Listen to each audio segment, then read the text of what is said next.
Halo Brocu, Assalamualaikum warahmatullahi wabarakatuh. Ketemu lagi dengan Deng Wawa. Pada kesempatan ini saya akan membahas tentang hal yang lagi heboh di media sosial saat ini, yaitu tentang lonjakan dari pembayaran listrik teman-teman yang katanya ada yang sampai 2 kali lipat, 3 kali lipat gitu. Ya. Jadi pada kesempatan ini saya akan membahas tentang bagaimana apa sih yang menjadi penyebab terjadinya lonjakan pembayaran itu. Kemudian solusinya seperti apa supaya kedepannya itu tidak terjadi lagi seperti itu. Nah, kenapa saya bisa membahas seperti ini? Karena di akhir tahun 2019 itu saya pernah mengalami hal yang sama. Ya, pada saat itu listrik saya mengalami lonjakan pembayaran sampai 3 kali lipat. Nah, setelah itu saya melakukan pengaduan di PLN di Rayon C, dan saya banyak diskusi dengan kepala divisinya di sana. Apa sih yang menyebabkan terjadinya lonjakan seperti itu dan kedepannya solusinya seperti apa. Nah, perlu teman-teman ketahui bahwa terjadinya lonjakan pembayaran listrik ini bukan dikarenakan dari naiknya tarif TDL listrik, ya, pembayaran listrik. Bukan karena itu. Saya jamin dan saya pastikan bahwa bukan karena kenaikan tarif dasar listrik, ya, yang menyebabkan terjadinya lonjakan ini. Nah, kita akan bahas apa saja sih yang menyebabkan terjadinya kenapa bisa terjadinya lonjakan pembayaran listriknya teman-teman sampai 2 dan 3 kali lipat. Tapi sebelum lanjut ke pembahasan itu, saya minta teman-teman subscribe dulu ya akun YouTube saya, dan teman-teman like serta tinggalkan komentarnya teman-teman. Dan jika teman-teman menganggap video ini sangat penting, jangan lupa di-share ke teman-teman yang lain. Oke, kita akan masuk ke pembahasan yang pertama. Kenapa bisa terjadi lonjakan pembayaran listriknya teman-teman?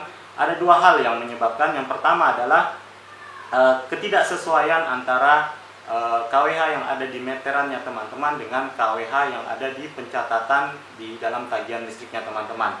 Ya, jadi pada saat tidak sinkron atau tidak ada kecocokan antara KWH yang ada di meteran dan di tagihan listriknya teman-teman, itulah yang menyebabkan terjadinya lonjakan pembayaran listrik teman-teman. Nah, kenapa bisa terjadi tidaknya kesesuaian ini? Yang pertama adalah karena selama COVID-19 ini, yaitu di bulan April dan Mei kemarin, itu beberapa petugas yang biasanya datang ke rumah untuk melakukan pencatatan, itu tidak melakukan pencatatan karena dalam rangka untuk mencegah terjadinya penyebaran COVID. Nah, sehingga teman-teman kita dari PLN itu dihimbau kepada kita untuk melakukan pencatatan secara mandiri. Nanti akan saya jelaskan bagaimana cara melakukan pencatatan secara mandiri. Nah, teman-teman, kalau petugas PLN itu tidak datang untuk melakukan pencatatan, maka yang dilakukan PLN adalah mengambil 3 bulan pemakaian yang terakhir, ya, yang kemudian dirata-ratakan, dan itu yang akan dimasukkan ke penagihan di bulan berikutnya. Nah, jadi misalnya kalau bulan Januari teman-teman pakai 50 kWh, Februari teman-teman pakai 50 kWh, dan di Maret teman-teman pakai 50 kWh, maka itu akan ditotalkan, kemudian akan dirata-ratakan. Jadi misalnya 50-50-50 dirata-ratakan, jadinya di bulan April itu pemakaiannya adalah 50 kWh. Nah, tapi takutnya jangan sampai lupa dibagi menjadi 3. Jadi sehingga 150 kWh seolah-olah teman-teman memakai itu listriknya. Nah, jadi tidak kesesuaian antara tagihan listriknya di meterannya teman-teman dengan di tagihan listriknya teman-teman. Itulah yang menyebabkan terjadinya selisih pembayaran. Jadi misalnya di bulan di real, di KWH-nya di meteran teman-teman misalnya pakai 50 atau misalnya 100 kWh gitu. Nah, kemudian di pencatatan ternyata PLN itu mencatatnya teman-teman pakainya 150 kWh. Artinya ada selisih 50 kWh yang seharusnya teman-teman bayarkan, tapi teman-teman belum pakai gitu. Nah, sehingga dari selisih inilah nanti teman-teman akan menjadi perhitungan di bulan berikutnya lagi. Nanti akan saya jelaskan bagaimana caranya. Nah, jadi teman-teman harus pahami dulu nih. Jadi yang pertama adalah disebabkan karena itu tidak kesesuaian dari KWH yang ada di meteran dengan di tagihannya teman-teman. Yang disebabkan karena tidak adanya pencatatan dari petugas PLN. Nah, saran saya, solusi yang pertama saya ingin sampaikan adalah teman-teman, kalau teman-teman ketemu dengan petugas pencatatan, mintalah nomor WA-nya. Jadi besok-besok kalau teman-teman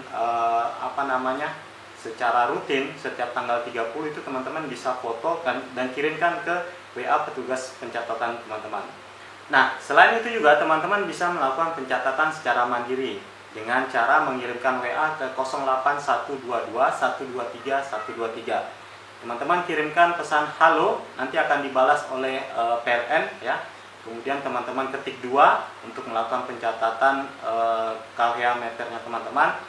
Kemudian teman-teman masukkan ID pelanggannya teman-teman.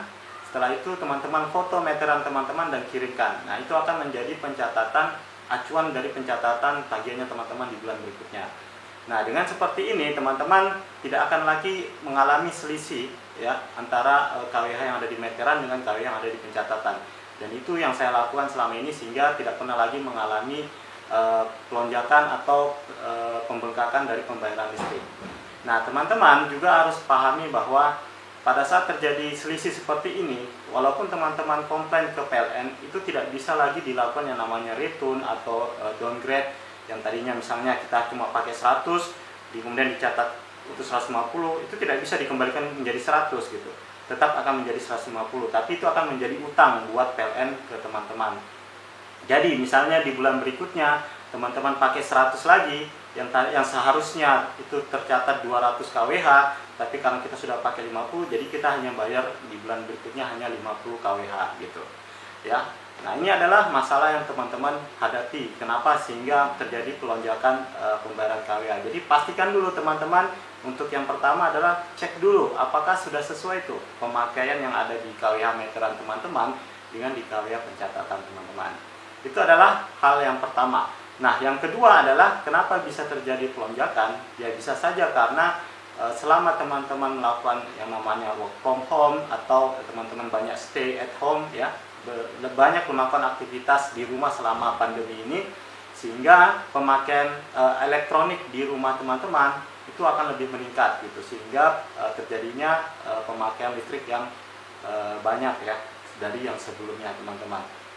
Nah, sebenarnya teman-teman bisa hitung sendiri sih berapa sih pemakaian kita dalam sebulan.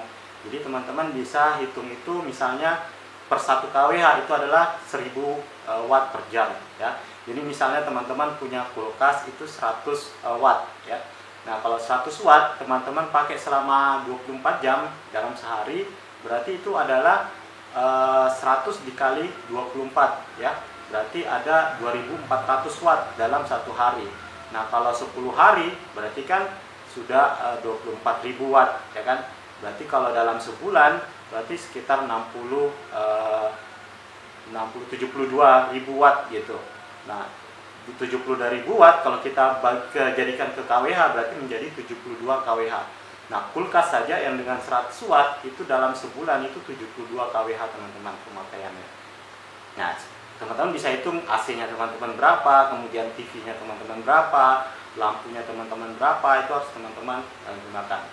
Nah, saran lagi untuk supaya tidak mengalami pembengkakan, untuk lampu yang lampunya seperti lampu teras yang selalu menyala selama 12 jam dari jam 6 sore sampai jam 6 pagi, itu teman-teman bisa ganti dengan menggunakan bohlam yang lampu atau lampu yang LED gitu, supaya lebih hemat energi ya.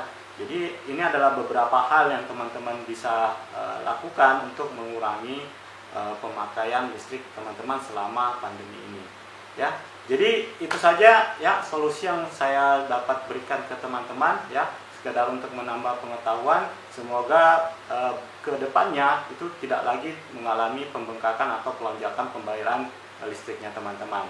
Oke, sukses buat teman-teman, smart ya, supaya kita tidak termakan hoax ya, supaya kita tidak terlalu emosi ya gitu. Nah, jadi kedepannya teman-teman sudah bisa melakukan pencatatan listriknya teman-teman secara mandiri sehingga lebih akurat ya. Oke, terima kasih. Assalamualaikum warahmatullahi wabarakatuh. See you.